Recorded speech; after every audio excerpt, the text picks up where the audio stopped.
میرے اور آپ کے پیارے آقا جناب محمد مصطفیٰ صلی اللہ علیہ وآلہ وسلم نے فرمایا، جو میرا امتی میرے اوپر صبح کے وقت 20 مرتبہ درود پاک پڑھے، پھر شام کے وقت میرے اوپر 20 مرتبہ درود پاک پڑھے، تو قیامت والے دن میں اس کی خود شفاعت کروں گا۔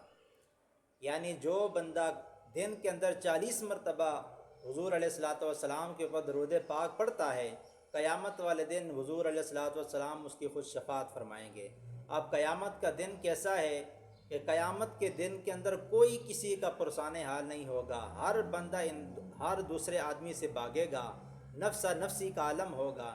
اگر ایسے وقت کے اندر کوئی ہستی کام آنے والی ہے تو وہ صرف اور صرف آقا علیہ الصلاۃ والسلام کی ہستی ہے۔ لہٰذا ہم جب دنیا کے اندر رہ کر کے ان کے اوپر درود پاک پڑھیں گے، قیامت والے دن وہ ہماری خود شفاعت فرمائیں۔